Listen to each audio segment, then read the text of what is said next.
ಭಾರತೀಯ ಮಹಿಳೆಯರ ಸಿಂಧೂರ ಅಳಿಸುವ ಕೆಲಸ ಮಾಡಿದಂತ ಉಗ್ರಗಾಮಿಗಳ ರಕ್ತ ಹರಿಸಿದ್ದು ಆಪರೇಷನ್ ಸಿಂಧೂರ್ ಕಾರ್ಯಾಚರಣೆಯ ಮುಖಾಂತರ। ಈ ಆಪರೇಷನ್ ಸಿಂಧೂರ್ ಕಾರ್ಯಾಚರಣೆಯ ಬಗ್ಗೆ ಭಾರತದ ಆರ್ಮಿಯ ಇಬ್ಬರು ಮಹಿಳಾ ಅಧಿಕಾರಿಗಳು ಸಂಪೂರ್ಣ ಮಾಹಿತಿ ಕೊಟ್ಟಿದ್ದಾರೆ। ಮಹಿಳಾ ಅಧಿಕಾರಿಗಳು ಯಾಕೆ ಮಾಹಿತಿ ಕೊಟ್ಟರು, ಅದರಲ್ಲಿ ಭಾರತ ಕೊಟ್ಟಿರುವಂತ ಸಂದೇಶ ಸ್ಪಷ್ಟ ಆಯಿತು। ಭಾರತದ ಮಹಿಳೆಯರನ್ನ ಕೆಣಕುವಂತ ಕೆಲಸ ಮಾಡಿದಿರಿ, ರಕ್ತ ಹರಿಸದೆ ಬಿಡೋದಿಲ್ಲ ಅನ್ನೋ ಸ್ಪಷ್ಟ ಸಂದೇಶವನ್ನು ಕೊಡ್ತು ಭಾರತ। ಇಬ್ಬರು ಮಹಿಳಾ ಅಧಿಕಾರಿಗಳು ಇವತ್ತು ಕಾರ್ಯಾಚರಣೆಯ ಬಗ್ಗೆ ಮಾತನಾಡಿದ್ದಾರೆ। ಆ ಇಬ್ಬರು ಮಾತನಾಡಿದ್ದನ್ನ ನೋಡೋಣ।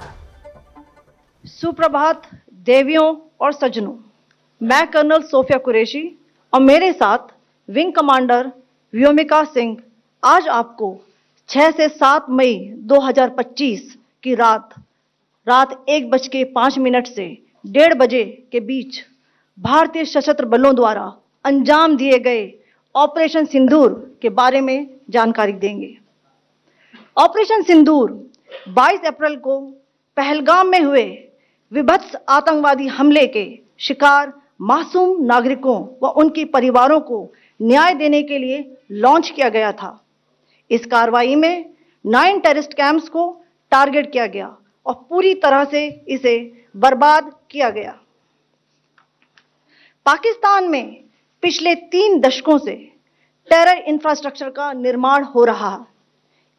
इसमें recruitment, indoctrination centres, training areas व लॉन्च पैड शामिल थे, जो पाकिस्तान और पाक अधिकृत जम्मू कश्मीर POJK दोनों में फैले हैं। Operation Sindoor was launched by Indian Armed Forces to deliver justice to the victims of Pahalgam terror attack and their families. 9 terrorist camps were targeted and successfully destroyed. Over the last 3 decades, Pakistan has systematically built terror infrastructure. It is a complex web of recruitment and indoctrination centers, training areas for initial and refresher courses, and launch pads for handlers. These camps are located both in Pakistan as well as Pakistan occupied Jammu and Kashmir areas. Some of the well-known training camps are located, as you can see on the screen. They are distributed from Savai Nala in the north, counting to approximately 21, ending at Bhagalpur to the south. इन लक्ष्यों का चयन विश्वसनीय intelligence सूचनाओं के आधार पर हुआ ताकि आतंक गतिविधियों की रीढ़ तोड़ी जा सके, और यह खास ध्यान दिया गया कि निर्दोष नागरिकों और सिविलियन इंस्टॉलेशन को नुकसान न पहुंचे। The selection of these targets for Operation Sindoor was based on credible intelligence inputs and role of these facilities in perpetrating the terror activities. The locations were so selected to avoid damage to civilian infrastructures and loss of any civilian lives. This was done with due diligence, and the camps selected for targeting and their engagement will now be shown to you one by one. POJK के target मैं आपको बताना चाहूंगी। सबसे पहले सवाई नाला camp Muzaffarabad, जो कि POJK के लाइन ऑफ कंट्रोल से 30 किलोमीटर दूर है। यह एक लश्कर-ए-तौयबा का ट्रेनिंग सेंटर था। 20 अक्टूबर 2024 सोनमर्ग, 24 अक्टूबर 24 गुलमर्ग, 22 अप्रैल 2025 पहलगाम, इन हमलों के आतंकियों ने यहीं से प्रशिक्षण लिया था। सैयदना बिलाल कैंप मुजफ्फराबाद, यह एक जैश मोहम्मद का स्टेजिंग एरिया है।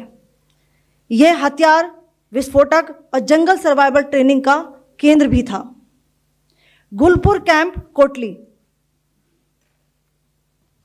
यह LOC से 30 किलोमीटर दूर था। लश्कर-ए-तौयबा का बेस था, जो रजौरी पुंछ में सक्रिय था। 20 अप्रैल 2023 को पुंछ में और 9 जून 2024 को तीर्थ यात्रियों के बस हमले में यहीं से आतंकी को ट्रेन किया गया था। बरनाला कैंप बिंबर, यह LOC से 9 किलोमीटर दूर है।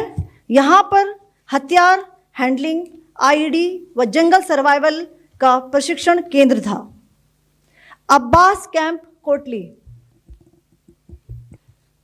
यह एलओसी से 13 किलोमीटर दूर है।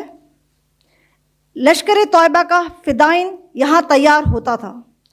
इसकी कैपेसिटी 15 टेररिस्ट को ट्रेन करने की थी। अब मैं पाकिस्तान के अंदर के टारगेट से अवगत कराना चाहूँगी। पहला, सर्जल कैंप सियालकोट, यह अंतर्राष्ट्रीय सीमा से 6 किलोमीटर की दूरी पर है, सांबा कठुआ के सामने।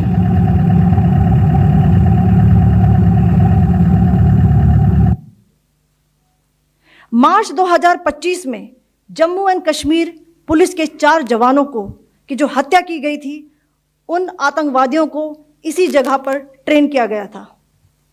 दूसरा, महमूना जाया कैंप सियालकोट, यह 18 से 12 किलोमीटर आईबी से दूर था। हिजबुल मुजाहिदीन का बहुत बड़ा कैंप था। यह कठुआ जम्मू क्षेत्र में आतंक फैलाने का नियंत्रण केंद्र था। पठानकोट एयरफोर्स बेस पर किया गया हमला भी इसी कैंप से प्लान और डायरेक्ट किया गया था। मरकज ताइबा मुरीद के, यह आईबी से 18 से 25 किलोमीटर दूरी पर है। 2008 के मुंबई हमले के आतंकी भी यहीं से प्रशिक्षित हुए थे।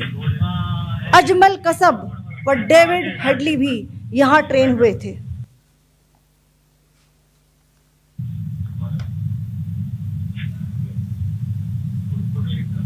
आगे दूसरा आया।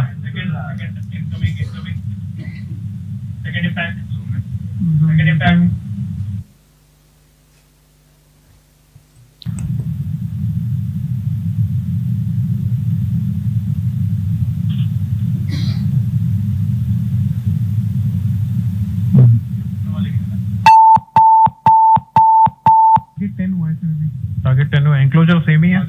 7 it is hit the target. हाँ हाँ।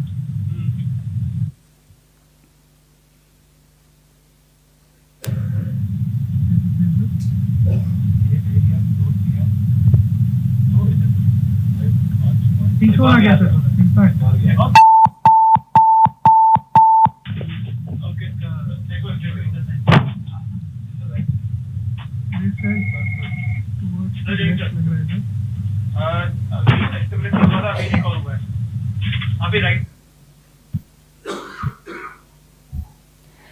मरकज सुभान अल्लाह भावलपुर, यह इंटरनेशनल बाउंड्री से 100 किलोमीटर दूर है।